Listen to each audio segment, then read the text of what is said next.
Hello, everybody. I would like to say that the fact that the room is this full on a beautiful afternoon says a lot about you. What does it tell me about you? It tells me that your curiosity is, at least at present, greater than your need to sit in the sun. And I think that curiosity will be well rewarded today. At Wharton, we say that students have two jobs. The first is to explore the world, every piece of the world that they can explore, and then to take what they learn in the classroom and to apply it to all the big, messy, difficult challenges of the world. And what we hope is that as they do that, they do what Joseph Wharton said that we should be doing, which is to harness the power of business to solve the problems incident to society. What you will hear in Scott Kleinman is a person who has done exactly this.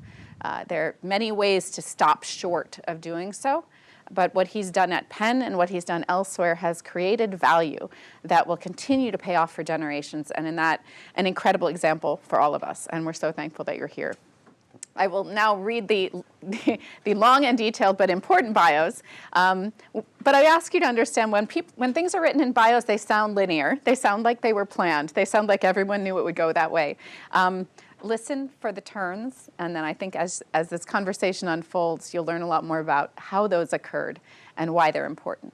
So first, introduce Mr. Kleinman. He is co-president of Apollo Asset Management, co-leading Apollo's day-to-day operations, including all of Apollo's revenue-generating business and enterprise solutions across its integrated alternative investment platforms. Mr. Kleinman joined Apollo 6 years after its inception in 1996, was named lead partner for private equity in 2009, and then named co-president in 2018.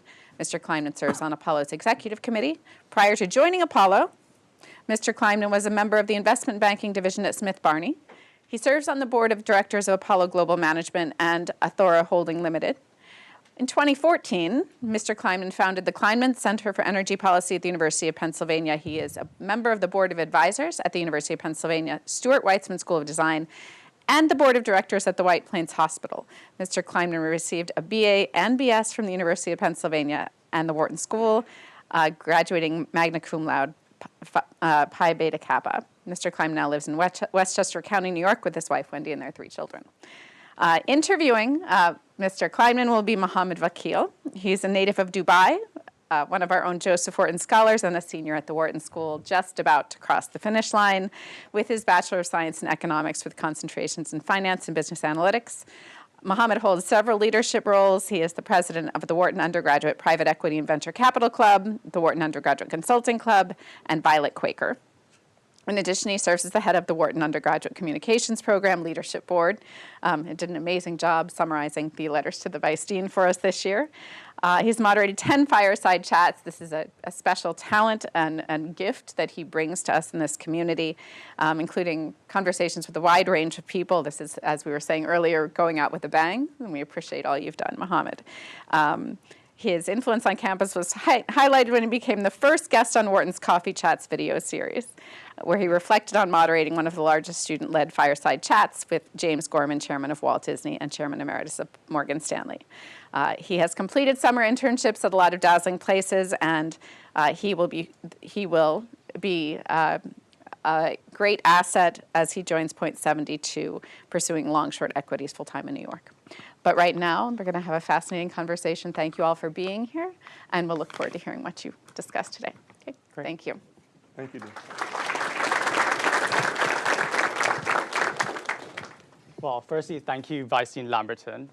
Scott, it's an absolute honor to have you here with us. We appreciate the time and generosity to spend this evening with the working community. My pleasure. Yeah, the Vice Dean mentioned it. You've had a stellar background as co-president of Apollo and also the founder of the Kleinman Center for Energy and Policy. But before we dive in with your professional experience, we'd love to start off at the beginning, particularly your early upbringing growing up in the suburbs of New York. Could you perhaps paint us a picture of how that upbringing was, some of those personal experiences, and how that led you to where you are today? Sure. Well, first off, thank you for this, and thanks for all coming out tonight. To answer your question, as you said, Mohammed, I grew up in a suburban town north of New York City. My father was in finance, and he was a trader at a big bank on Wall Street, and so finance and the discussion of finance was always just in my household, and it was something that I was always curious about, always wanted to know about.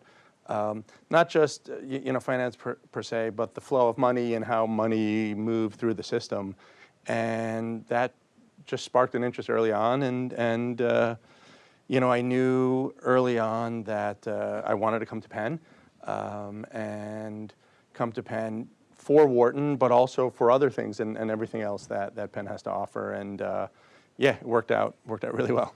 Yeah, and one of those things beyond just pursuing the natural transition of finance at Wharton was pursuing a degree in the college, studying Russian studies.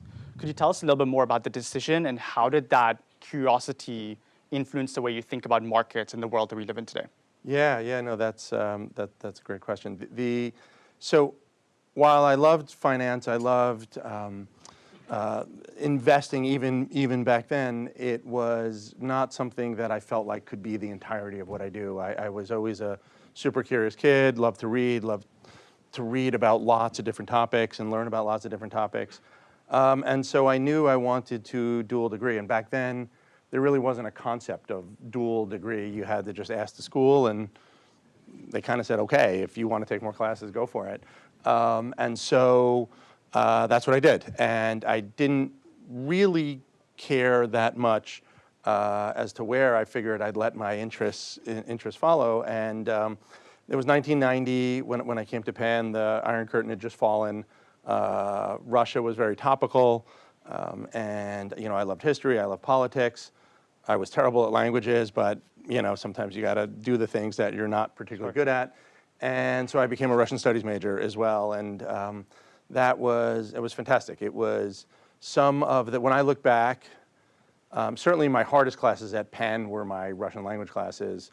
And when I look back, while I owe so much to Wharton and the training that it gave me, the preparedness it gave me to hit the real world, as well as the career development and all of that, my favorite classes at Penn, when I think back, like what did I enjoy most at Penn, it was many of those college classes that had nothing to do with my major. Yeah, and you spoke about training for the real world, because post-graduation, you decided to go down the investment banking pathway at Smith Barney. But beyond the technical foundation that you're able to really develop and hone, could you tell us a little bit more about what it really taught you about how young talent really develops in this industry, and how that's influenced the way you mentor and lead, coach young analyst associates at Apollo? Yeah.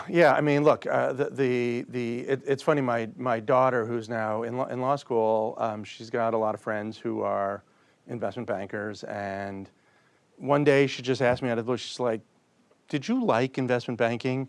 And I can honestly say I loved every minute of it. Nice. I genuinely, and that was like back in the day. Here's the story about the walking uphill both ways to school. But I was literally sleeping under my desk multiple nights a week.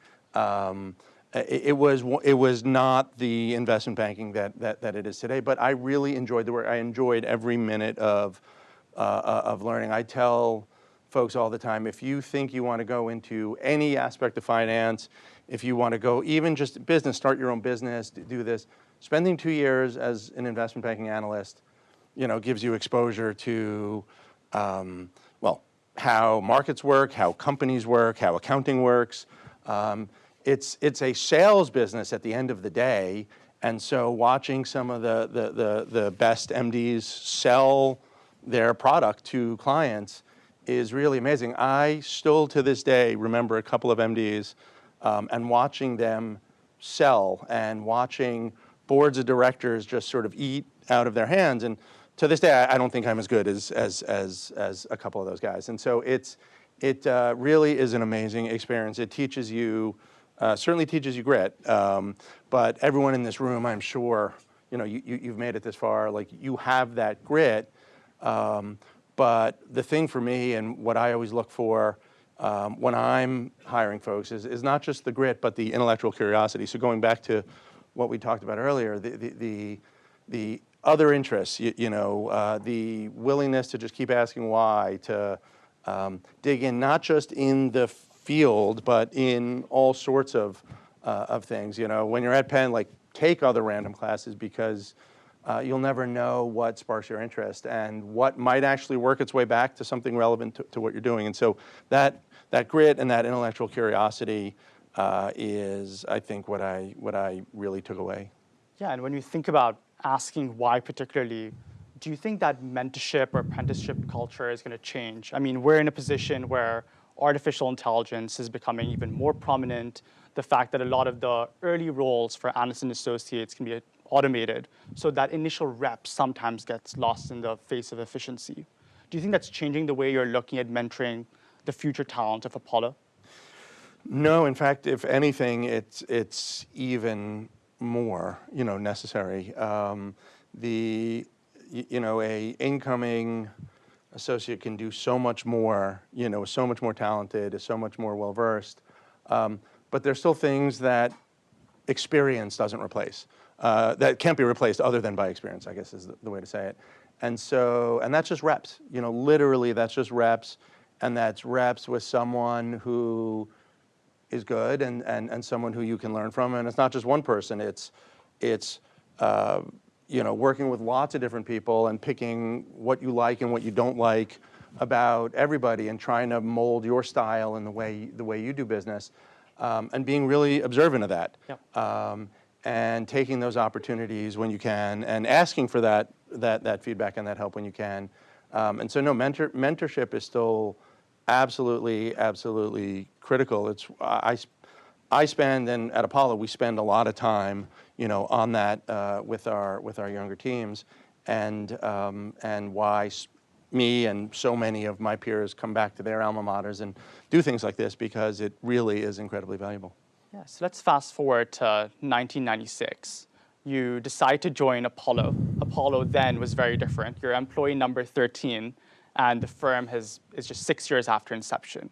Could you paint a picture of what Apollo was at that time, and perhaps how the investment philosophy has changed over the decades that we've seen? Yeah. So Apollo was obviously a much smaller organization, as you said, but the private equity industry was a much more, now we all think of the private equity industry as this industrial military complex that, churns out, trillions of dollars of deals and thousands and thousands of people going through it. But back then, it truly was a cottage industry.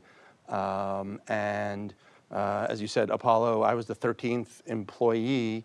The mighty Apollo had half a floor on a sort of B building on 6th Avenue. We shared our space. We shared the floor with a travel agency, just to sort of paint the picture. Clearly, it was a long way from where we are now.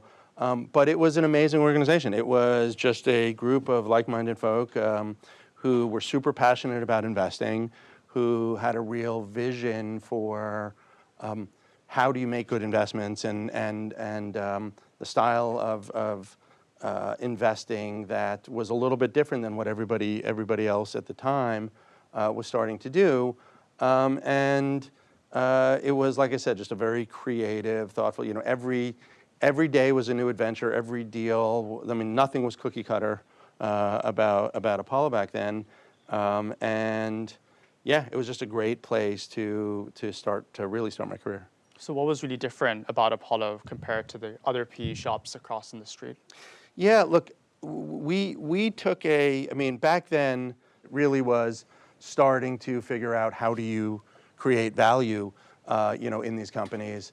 But we had a very specific mindset. We were just much more contrarian than the competitors at the time, and certainly have stayed that way. The willingness to zig when others are zagging is not an easy trait. It's not an easy way to live. It's very easy to just follow the herd. So much of investing works that way. I mean, that's momentum investing. That works for a time. But if you're trying to make long-term value-creating investments, you really have to have fundamental conviction. And so that was sort of number one. Number two was, even back in that early day, private equity was exactly that, buying the equity of companies. And Apollo, we had this belief that sometimes the equity is just not the best place to invest in a company, and sometimes the better risk return is somewhere else in the capital structure. And so we were prepared to invest up and down the capital structure when the situation called for it. And so again, that was just very different. No one else was doing that. And so you put all that together, combined with just like a value-oriented bent, and we really found a niche for ourselves that no one else was really pursuing. And the contrarian perspective really definitely helped Apollo become a global platform and what it is today. For sure. But today we're a group of undergrads, MBA students. When you thought about your career, you decided to stay with Apollo for the long term. Were there any personal inflection points, moments, decisions that you had that made you realize that a career in private markets investing is a place for you?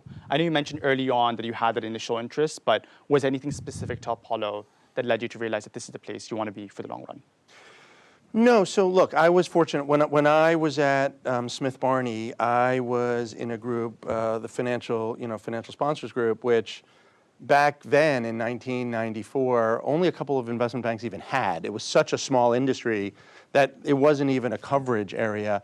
I just happened to be in a bank, and so I got to work with and see lots of those early private equity firms, and just the style of what Apollo was doing, like I said, it really attracted me, and I had an informed view. It wasn't me just showing up hoping I would like it. Like, I really had an informed view because I had been working with these folks for a couple of years, and I think when I got here, it really was that. I mean, back in the 90s into the 2000s, really up to the GFC,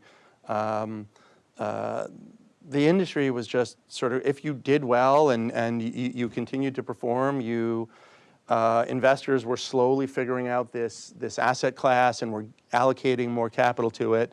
And it was just, like I said, every day was an adventure. Every day was something new. And so there really wasn't a lot of reason to think about doing something else because I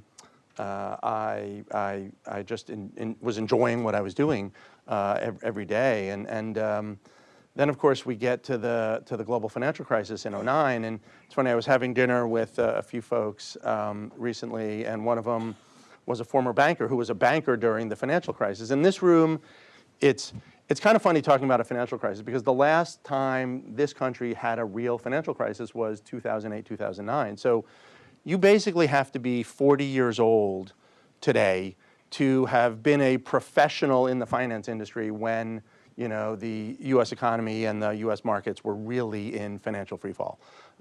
We had about a split second of that during COVID, but really that has not been the case. And as a banker, one of the bankers was saying, what a horrible time living through that was, at a big investment bank. And I honestly, my honest response to that was, when I look back at my 30-year career at Apollo, the best 18 months of my professional career was, that beginning of 2009 until the middle of 2010. It was just, and oh, by the way, like, we had portfolio companies that were, burning down and debt trading down, and results, financial results, doing poorly. But it was, if you love this type of investing, there was no better time, to be investing.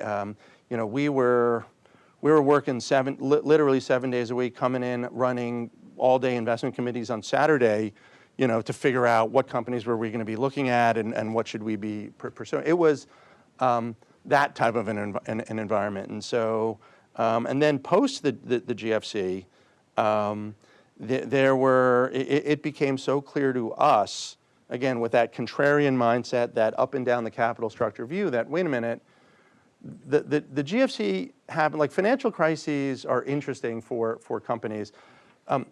Companies don't get into trouble, particularly financial-owned, sponsor-owned companies don't blow up because results go down. They blow up because they run out of cash and they can't actually pay their fixed charges. And so liquidity management is like the most important thing, the most important, understanding liquidity and, where capital is coming from. And so coming out of the GFC, it became clear to us that, that providing capital, providing credit to companies, to levered companies, is just the other side of the coin of providing equity to companies. And so we were really the first firm to build a private credit business under the same roof as a private equity firm. Shortly after that, we started to realize that, wait a minute, there are certain aspects of the insurance industry that are built on being able to earn slightly better returns, slightly better yields on huge pools of credit. And if you find the right parts of the insurance industry, it really is truly just a spread lending business.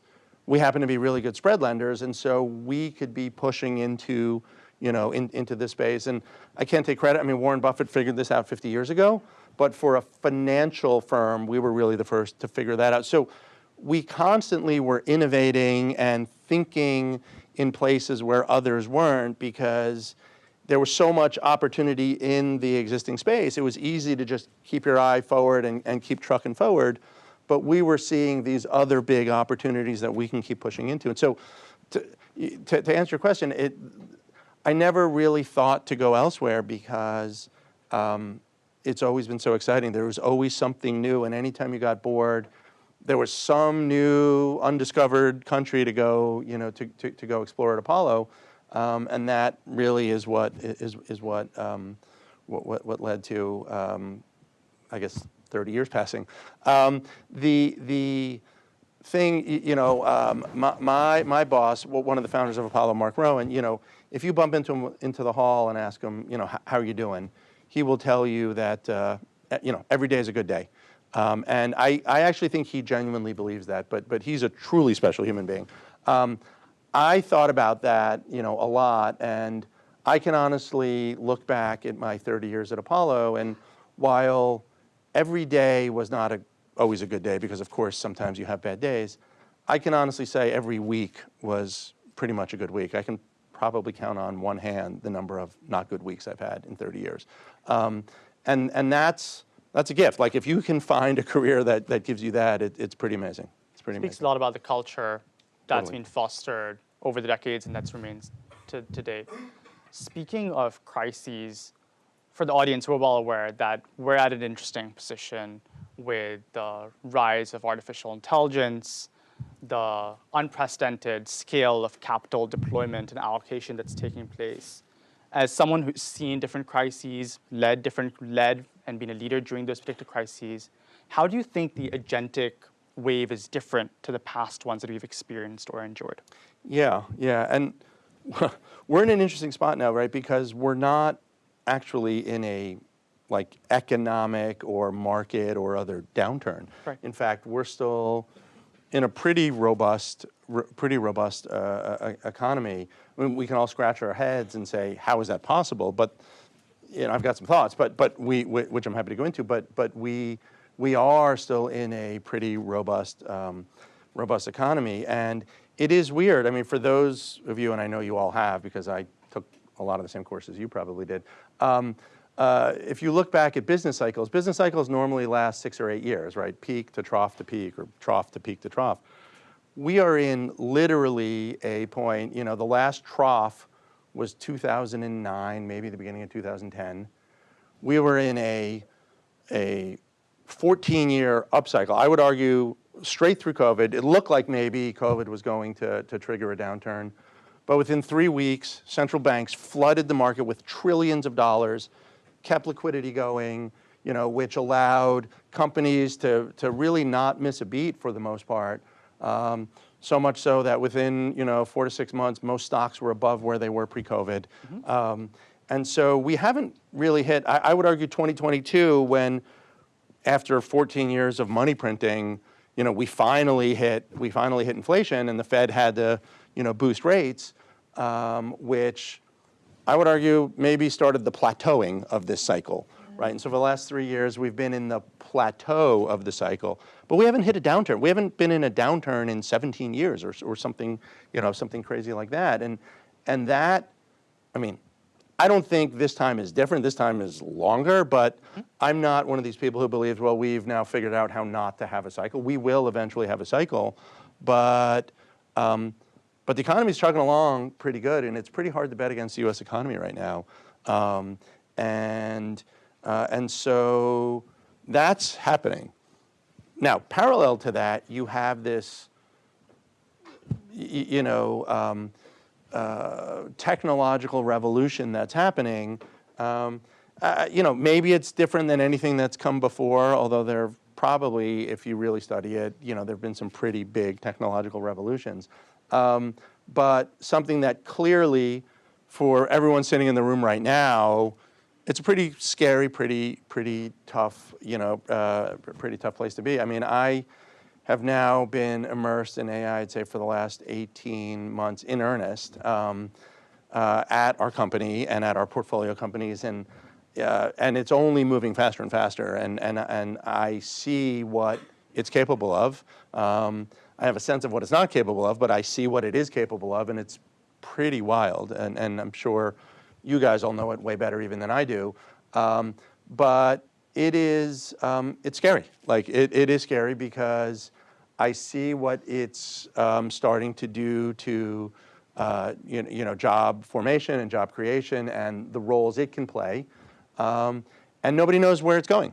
Honestly, nobody knows where it's going. And so I wouldn't call it a crisis. It's actually a huge opportunity.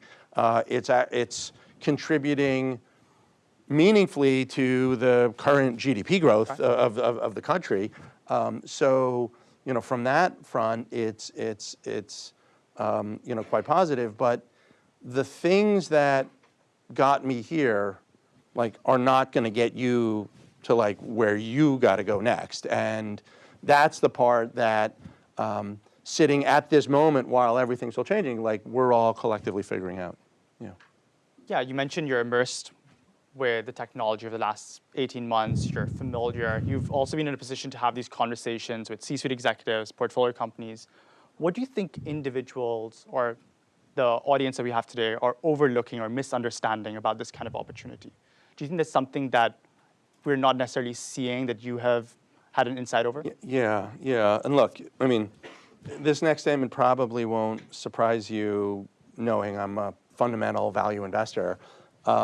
But I think folks right now, when you look at the whole AI space, the markets are conflating, volume growth and value. So conflating volume and value, right? There's no doubt the volume of AI is only moving in one direction and will continue to like exponentially move in that direction.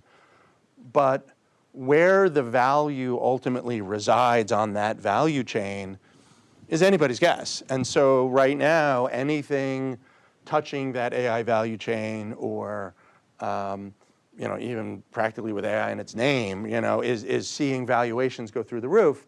And don't get me wrong, as a momentum player, there's probably a lot of money to be made playing that momentum, but it's hard to make long-term, bets on that, because that value can move through the system, and the ability to retain that value in your chunk of the value chain is unclear at this point. And the types of valuations that exist, whether it's at the chip design level or the LLM level, you go down the chain, and it's unclear. I can make the bull or bear case pretty comfortably on each step of the way, and it's hard to know. And when you're talking about some of these valuations, $5 billion for NVIDIA, or $5 trillion for NVIDIA, or a trillion for OpenAI. I mean, this can turn on a dime. This could literally turn on a dime. And so, finding ways to play this, the classic, be the guy who's selling the pickaxes to the gold miners rather than, digging for the gold yourself, has been the philosophy Apollo has really taken to try to create value through this through this process. Yeah, no, it's definitely challenging. I mean, we've seen the impact with Citrini research or even with Anthropic, but You mentioned about how challenging it is, it's scary, there's a lot of ambiguity. So for the undergrads, MBAs, when we think about looking about joining the workforce, how should we prepare ourselves to be in the best position to take advantage of it in school? Yeah. Well, look, I'm now convinced every job that exists will either be enhanced or replaced by AI. So you've got to figure out like what job do you want to do, and hopefully it's one of the ones that are, going to be enhanced by. And there's still a massive need for sort of humans in the loop on this stuff. It's not just, AI is going to be doing everything. Maybe one day, but not yet. But it's really figuring out how to embrace it, how to make systems better, and utilize AI to become kind of more powerful, more more capable, rather than just thinking about, well, what I did, grinding 100 hours a week or whatever. That's not gonna kind of get you there.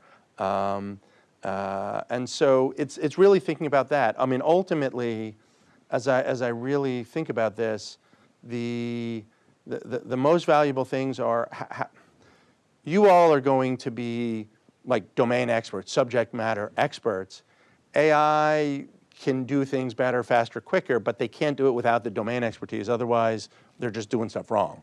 And so finding ways to marry the two is where I've seen that sort of that superpower come to life. And so I don't have the answers, for you, but each of you are going to have to figure out like what's the path. And if you're graduating, like I'm sure you're all, often, and you're going to start gaining more and more of that domain expertise and you're going to start to see, where AI can be implemented, right? The real question of just because it was done this way for X number of years doesn't mean it has to be done that way. And, what can you do? How can you do this better with AI is the question that you'll all have to be asking. And it's coming. I see it literally every day in our company, somebody sort of asking that question and cracking the code and solving something that we just weren't doing or couldn't do, before, combining with AI.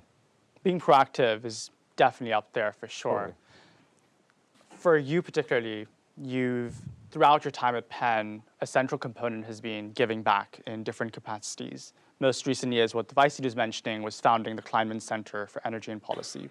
Could you share a little bit more about the vision, about the platform, some of the goals that you had, and what that really taught you about energy policy and the importance of philanthropy? Yeah, so throughout my career, in private equity, when I was doing deals, I was always our cyclical industrial, so energy, chemicals, paper and forest products, metals and mining, industries that were heavy consumers of energy. And it always struck me that for a country that is so blessed with amazing energy resources, amazing financial resources, like the smartest people, smartest technology, we had like no coherent policy on how to maximize, pick whatever one you wanted to maximize, financial or environmental or whatever. We just had no coherent, set of policies. And so it was just always in the back of my mind that if I ever had an opportunity to do something about it, I'd like to do something about it. And so as the opportunity arose here at Penn, it was, as the dean said, 2014. Energy, climate was still not that big of a topic yet. People weren't talking about it, but I could tell that young people were starting to talk about it. But it had been such a sleepy part of the world. I mean, even when I dealt with those industries, I was dealing with 50-year-olds because there were no young people coming into those industries because it just was not like an interesting, sexy part of the world. And so it was clear to me that young people just did not have the vocabulary to have, sensible dialogues, let alone we were not educating the next generation of people who would actually drive, policy outcomes. And so set about with Penn, and little by little, we were able to actually create the center. The other thing, interestingly, we put it at the School of Design really as almost like a Switzerland because energy, climate is such an interdisciplinary topic that we needed folks from Wharton and engineering and arts and sciences and law, to really come together and be part of this, and not just students, but faculty and different organizations within Penn. And so being at a small school allowed us to really be that convening function. And it's been great to see the level of discourse over the last decade really come up on campus here. In no small part to the center, but the rest of the university picked up the ball and ran with it, and you started to see lots of other areas really rise to the occasion, and see the opportunity and see the need for this type of focus, and we've built an amazing ecosystem, energy, climate ecosystem on Penn's campus here, and probably only more to come. And the reason I keep using energy and climate interchangeably is you can't talk about climate without understanding energy. Energy is the single biggest driver behind whatever climate outcomes you think you're going to have, and so it really is inextricably linked on that front. To close off, looking back at your journey, what's one piece of advice you wish you'd received earlier that you'd like to share with the students here today?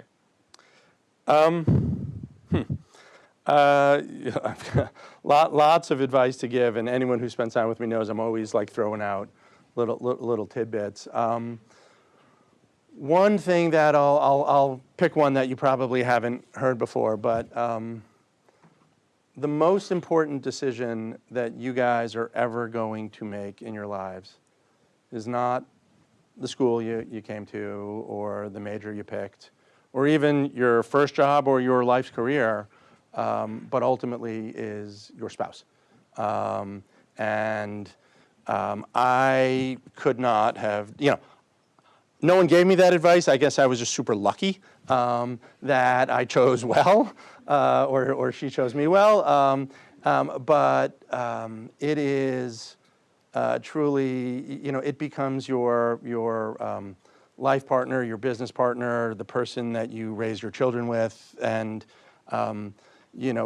really thinking about that. Not, yes, of course you have to fall in love, but you really need to be on the same page on so much, because if you're not, it comes to pass, and I could not 100% have done what I've done without the support of my wife, and I would say the same, vice versa. And so that is by far the best piece of advice you're going to hear at your 4 years at Penn.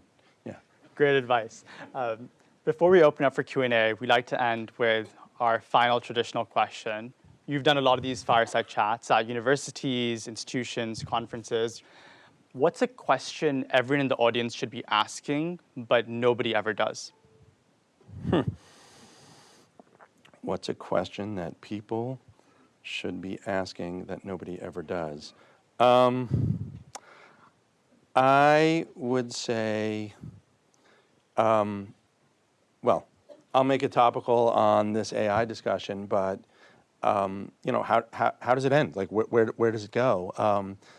Right now, we and every other company on the planet is just rushing into the breach, because that's, we all collectively feel like this is what we're supposed to do. And while, Mythos gets a lot of, press about, they've created some AI that's going to take down the US government, maybe that could happen, but actually what I'm more worried about is, like, what happens when we get to the point where AI is doing so much work, and then AI on the heels of that, robotics is doing so much, like, where does it all end? And I'm not one of these people who believe like we're at the end of work and people will just be, doing leisurely activities, in the future. Work is, in addition to just, creating, value for people, it creates sort of mental value, to be a productive member of society, I think is actually really important.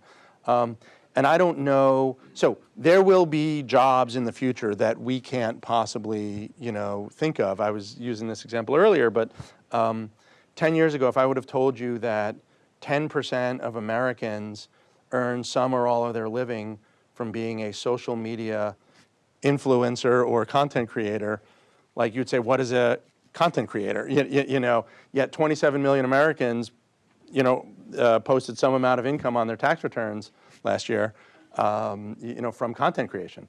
3 million Americans actually made that their sole living.